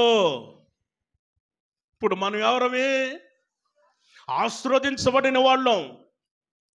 ఎవరు శపించినా మనకి శాపాలు రావు. కారణం ఏంటో తెలుసా? మన నిలువెల్లా మొత్తం ఆశీర్వాదం నిండిపోయి ఉంది. ఇంకా శాపం ఎక్కడ దొరుకుతుంది? ఎక్కడికి వచ్చేస్తుంది? లోపలికి రావాలంటే రాదు శాపం. మొత్తం ఆశీర్వాదమే, మొత్తం నిలువెల్లా ఆశీర్వాదమే మనలో ఉంది. మొత్తం మనం ఆశీర్వదించబడిన వాళ్ళం. దేవునికి స్తోత్రం. హల్లెలూయా. 7వదిగా మనం గమనించినట్లయితే 51, వారిని ఆశీర్వదించుండగా ఆయన వారి మధ్యలో నుండి ప్రత్యేకించబడి పరలోకానికి వెళ్ళిపోయాడండి. యేసయ్య పరలోకానికి వెళ్ళిపోయాడు. దేవునికి స్తోత్రం. గట్టిగా చెప్పాలి. హల్లెలూయా. ఆయన పరలోకానికి వెళ్ళిపోయాడు. ఇక వారికి రుజువులన్నీ కనపరిచాడు. అన్నీ కూడా వారికి కనపరిచి చివరిగా వారిని ఆశీర్వదించి, చేతులెత్తి వారిని ఆశీర్వదించి, ఇప్పుడు వారి మధ్యలో నుండి ప్రత్యేకించబడి, వారి నుండి ప్రత్యేకంగా ఉండి ప్రత్యేకించబడి అప్పుడు తండ్రి దగ్గరికి అక్కడికి పరలోకానికి వెళ్ళిపోయాడు. ఒక్క మాట చదువుకొని ముగించుకుందాం. అపోస్తలుడైన పౌలు గారు కొరింథీ సంఘానికి రెండవ పత్రిక రాసినప్పుడు 6వ అధ్యాయము 18వ వచనంలో ఆయన తెలియచేస్తాడు, మనము జీవము కలిగిన దేవుని ఆలయమై ఉన్నాము. ఆయన అంటాడు, నేను వారిలో నివసించి సంచరిస్తాను, నేను వారికి దేవుడనై ఉంటాను, వారు నాకు ప్రజలై ఉంటారు. కావున వారి మధ్యలో నుంచి బయలువెడలి ప్రత్యేకముగా ఉండుడి. సర్వశక్తి కలిగిన దేవుడు ఈ విషయాన్ని తెలియజేస్తున్నాడు. దేవునికి స్తోత్రం. హల్లెలూయా. ఆయన మనకు తండ్రిగా ఉన్నాడు. మనమందరం ఆయనకి కుమారులు కుమార్తెలనమై ఉన్నాం. ఆయన మనకు తండ్రి. గమనించండి, మనం లోకము నుండి, లోకస్తుల నుండి ప్రత్యేకముగా ఉండాలి. మనం ఒక రోజున రాకడికి ఎత్తబడాలి అని అంటే ప్రత్యేకముగా ఉండాలి. మనం ప్రత్యేకించబడినప్పుడు మనం రాకడికి ఎత్తబడతాం. ప్రత్యేకముగా ఉండకుండా వాడితో ఏకమైపోయి కలిసిపోయి కొంతమంది వారితో మనం అంతా ఒకటేనని కలిసిపోతారు. వద్దండి, మనకి అవసరం లేదు. మనం ప్రత్యేకంగానే ఉండాలి. ఉన్నది కలిసి ఉన్నట్టే ఉన్నాం, కానీ మనం ప్రత్యేకించబడిన వారు. Praise the lord. హల్లెలూయా. ఈ వాక్యం ప్రభు అందరి హృదయాలలో ఫలింపచేయునుగాక. ప్రతి వారిని ప్రభు ఘనపరచునుగాక. ప్రతి కుటుంబాన్ని ప్రభు ఆశీర్వదించునుగాక. ప్రతి వారి యొక్క మనస్సులను ఆయన తెరచునుగాక. ప్రతి ఒక్కరిని పరిశుద్ధాత్మ అగ్ని చేత ప్రభు ఆయన తాకునుగాక. పరిశుద్ధాత్మను అనుగ్రహించునుగాక. ఆత్మపూర్ణులుగా ఒక్కొక్కరిని ప్రభు చేయునుగాక. ఆమేన్. తల వంచండి, ప్రార్థన చేసుకుందాం.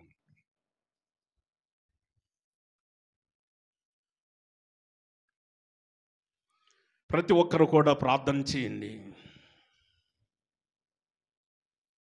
ఈరోజు ప్రభు తెలియచేస్తున్న ప్రతి మాటను కూడా గుర్తించిన వారమై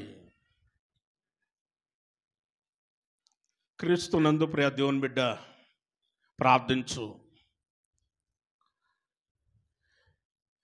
ఆయన శ్రమపడిన పిమ్మట తర్వాత జరిగిన సంఘటన చెబుతున్నాడు. 40 రోజులు తన శిష్యులకి అగపడి అనేక రుజువులు కనపరిచాడు, తను తాను కనపరుచుకున్నాడు. ప్రియ దేవుని బిడ్డ, ఒక్కొక్కటిగా మనం గమనించి చూసాం. వారితో నడిచిన విషయాన్ని, వారితో మాట్లాడిన విషయాన్ని, వారి మధ్యలో ఉన్నట్లు, వారితో కలిసి భుజించినట్లు, వారి మనసును తెరిచినట్లు, వారిని ఆశీర్వదించినట్లుగా, వారి మధ్యలో నుంచి ప్రత్యేకించబడి తండ్రి వద్దకి పరలోకానికి వెళ్ళినట్లుగా చాలా విషయాలు ప్రభు మనతో మాట్లాడుతూ వచ్చారు. ఈరోజు నా ప్రియ దేవుని బిడ్డ, నిజము, మన దేవుడు సజీవుడు, పునరుత్థానుడు, ఆయన మృత్యుంజయుడై ఆయన 3వ దినమున లేచినవాడు, నీతో మాట్లాడి ఉన్నాడు. ఆయన ఎంతైనా గొప్పవాడు, సర్వాధికారైన దేవుడు, ఆయన చాలిన దేవుడు, ఉన్నతమైన దేవుడు, నీతో మాట్లాడుచున్న దేవుడు, ఆయన గొప్పవాడు. ప్రార్థించు, ప్రార్థన చేయి. పరిశుద్ధుడా, మీకు నిండు వందనాలయ్యా, మీకు కృతజ్ఞతలు తండ్రి, మీకు స్తోత్రాలు చెల్లిస్తున్నాం. మహాదేవుడుగా మీరు మాకున్నందుకై మీకు స్తోత్రాలు. గొప్పవాడుగా మీరు మాతో ఉన్నందుకు మీకు కృతజ్ఞతలయ్యా, మీకు స్తోత్రాలు, మీకు స్తోత్రాలు. ఆమేన్. ప్రార్థన చేస్తున్నాం.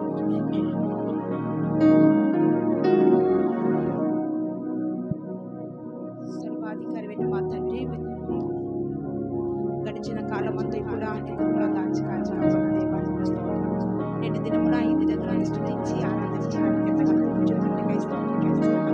ఈ పునరుత్థాన కోరికని ఆది అంతం దీవెనకరంగా జరిగించి మీ నామాన్ని కనపరచుకున్నందుకే స్తోత్రం. పరలోకమందు ఎలాగో భూమిన అలాగున్నట్లుగా మా మధ్యలో దిగివచ్చి మీ నామాన్ని కనపరచుకున్నందుకే స్తోత్రం చెల్లిస్తున్నాం నాయన.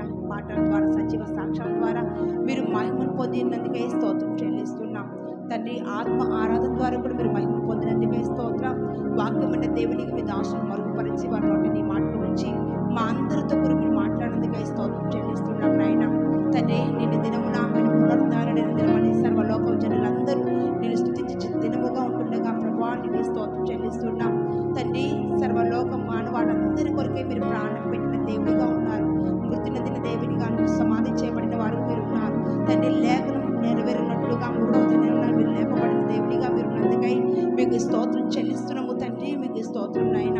తండ్రి, నిశ్చయముగా మీరు లేపబడిన దేవునిగా మీ శిష్యులందరినీ ఎలాగైతే ధైర్యపరిచారు ప్రభా, నేటి దినాన సంఘమైన మా అందరితో మీరు మాట్లాడి ధైర్యపరిచిన మీ మాటలన్నిటి కొరకే కృతజ్ఞతలు చెల్లిస్తున్నాం నాయన. 40 దినములు ఎలాగైతే తండ్రి మీ యొక్క దేవుని రాజ్య వ్యాప్తి నిమిత్తమై ఎలాగైతే బోధించారో, మీ ప్రమాణాలు చూపించారో ప్రభా, నిన్ను దినములు మా అందరితో మీరు మాట్లాడేందుకే స్తోత్రం చెల్లిస్తున్నాం తండ్రి. నిశ్చయముగా మీ శిష్యులు ఏదైతే చూశారో, ఏదైతే విన్నారో, ఏదైతే తండ్రి మీ నామను గణపరచు రీతికి వాడబడ్డారో అట్టి కృప మా అందరికీ కూడా మీరు అనుగ్రహించమని వేడుకుంటున్నాం. నమ్మదగిన దేవానికి స్తోత్రం. అపోస్తుల కాలము శిష్యులతో నడిచిన దేవుడిగా ఉన్నారు, మాట్లాడిన దేవుడిగా ఉన్నారు, వారి మధ్యలో నిలిచిన దేవుడిగా ఉన్నారు, మీ రుజువులు కనపరిచిన దేవుడిగా ఉన్నారు, వారి మనసును మీరు తెరిచిన దేవుడిగా, వారి ఒక ప్రత్యేకమైన జీవితం మీరు జీవించిన దేవుడిగా మిమ్మల్ని మీరు ప్రత్యక్షపరచుకున్నందుకై మీకు కృతజ్ఞతలు చెల్లిస్తున్నాము తండ్రి. నీకు స్తోత్రం. నేటి దినమున మేము ప్రార్థిస్తున్నాం, విశ్వసిస్తున్నాం, మా అందరితో కూడా మీరు ఉండమని వేడుకుంటున్నాం. మీ వాక్యం ద్వారా మా హృదయాలు మండింప చేయమని వేడుకుంటున్నాం. మా మధ్యలో మీరు నివాసము చేసి సమాధానకర్తగా, శక్తిమంతుడకు దేవునిగా మీరు మాకు తోడై నా తండ్రి, నిబిడలు ఏ సమస్యల చేత బాధపడుతున్నారో ఆ సమస్యలన్నిటికీ కూడా మీరు విడుదల, విమోచన కలగచ్చేయమని కూడా వేడుకుంటున్నాం తండ్రి. నా శరీరము తిని నా రక్తం త్రాగువాడు నిత్య జీవము గలవాడు అంత దినమున వాడిని లేపుతుందని సెలవిచ్చిన గొప్ప దేవ, ఇంకా రక్షణ పొందలేని వారికి ఎందరైతే ఉన్నారో ప్రభా, వారందరూ కూడా రక్షణ పొందేటట్లుగా, నిత్య జీవానికి వారసులుగా మార్చబడ్డట్లుగా మీరు కృప చూపమని కూడా వేడుకుంటున్నాం. కృపగల దేవానికి స్తోత్రం. చేతులెత్తి నా తండ్రి మీరు ఆశీర్వదించిన దేవుడిగా ఉన్నారు ప్రభానికి స్తోత్రం. ఇక్కడ కూడికలో పాల్గొన్న ప్రతి బిడ్డను కూడా మీరు పరలోకం నుంచి బిడ్డను మీరు ఆశీర్వదించండి, దీవించండి తండ్రి. నీకు స్తోత్రం. పునరుత్థానపు దీవెన ఆశీర్వాదాన్ని యేసు నామములో ప్రతి బిడ్డకు అనుగ్రహింపబడును గాక తండ్రి. నీకు స్తోత్రం. యేసు నామములో క్రియ జరుగును గాక తండ్రి. నీకు స్తోత్రం చెల్లిస్తున్నాం. ఒక ప్రత్యేకించబడిన జీవితం కలిగి జీవించాలని సెలవిచ్చినందుకే స్తోత్రం చెల్లిస్తున్నాం నాయన. నిశ్చయంగా నేను నమ్మిన బిడ్డలందరూ కూడా లోకానికి వేరే జీవించే దైవికమైన కృప నీ బిడ్డలందరికీ అనుగ్రహించండి తండ్రి. నీకు స్తోత్రం. దేహమే దేవుని ఆలయం ఏంటనగా తండ్రి భయముతో వణుకుతో భక్తి చేసుకుని దైవ కృప చేత కూడా మీరు నింపి నడిపించి మీరు మహిమను పొందండి తండ్రి. నీకు స్తోత్రం. లోకాన్ని జయించిన గొప్ప దేవానికి స్తోత్రం. లోకాన్ని పాపాన్ని సాతాన్ని జయించిన శక్తిగల దేవానికి స్తోత్రం. నేను లోకంలో జయించిన ప్రకారంగా మీరు కూడా లోకంలో జయించుండాలని సెలవిచ్చిన దేవానికి స్తోత్రం. నా తండ్రి లోకంలో ఉన్నవన్నీ శరీరాశ, నేత్రాశ, జీవపటము ఇలాంటివి ఏవి కూడా మాలో ఉండకుండా ఆ దోషమంతా తొలగించమని ఆజ్ఞాపిస్తున్నాం తండ్రి. నీకు స్తోత్రం. నిశ్చయంగా మృతుల నుంచి లేపిన తండ్రి ఆత్మ, నిశ్చయంగా యేసుని లేపిన ఆత్మ మాలో కూడా జీవింపచేసి వీటన్నిటిని జయించే శక్తిని కూడా మీరు మాకు అనుగ్రహించమని కూడా వేడుకుంటున్నాం. చెప్పబడిన వాక్కులన్నీ మా హృదయాలలో నీరు కట్టి ఫలింపచేసి ఫలభర్తగా మార్చండి. ఈ గుడికలో పాల్పొందిన ప్రతి బిడ్డను కూడా మీరు ఆశీర్వదించినందుకే స్తోత్రం చెల్లిస్తున్నాం. మనసు తెరవబడాలని మరి ముఖ్యంగా చెప్పిన గొప్ప దేవానికి స్తోత్రం. విడిచిపెట్టు వారు కాక నా తండ్రి మీ యొక్క వాక్యాలు తమ హృదయంలో నా తండ్రి ఫలింప చేసుకునే రీతిగా మంచి నెలలు పడిన విత్తనముకు వలె ప్రతి ఒక్క హృదయాన్ని మీరు మార్చండి, ఫలింప చేయండి, ఆశీర్వదించండి తండ్రి. నీకు స్తోత్రం చెల్లిస్తున్నాం. వాక్యం చెప్పి సంఘాన్ని బలపరిచిన మీ దాసులకి ఇంకా ఉన్నతమైన కృప, అభిషేకం, ఆరోగ్యం అన్నగారికి అనుగ్రహించి మీ నామకరణ నిమిత్తమే పరిచయంలో మహిమకరంగా మీరు వాడుకోండి తండ్రి. నీకు స్తోత్రం. ఈ కూడిక ఆది అంతం దీవెనకరంగా జరిగించినందుకే కృతజ్ఞతలు చెల్లిస్తూ ఘనత, మహిమ, ప్రభావాలు మీ నామానికి మాత్రమే ఆరోపిస్తూ యేసయ్య శక్తిగల నామములో అడిగి వేడుకుంటున్నాను మా తండ్రి. ఆమేన్. మన ప్రభు అయిన యేసుక్రీస్తు వారి యొక్క కృపయు, తండ్రి అయిన దేవుని యొక్క ప్రేమయు, పరిశుద్ధాత్మిక సహవాసము ఇప్పుడు ఎల్లప్పుడూ సదాకాలము మనకును పరిశుద్ధులను ప్రభువుని వెంబడిస్తున్న ప్రతి ఒక్కరూ కూడా ఆయన తోడై ఉండి ఆశీర్వదించి పరలోకానికి ఆమేన్. హల్లెలూయా, హల్లెలూయా, హల్లెలూయా. ప్రభువు నామమును బట్టి అందరికీ వందనాలు.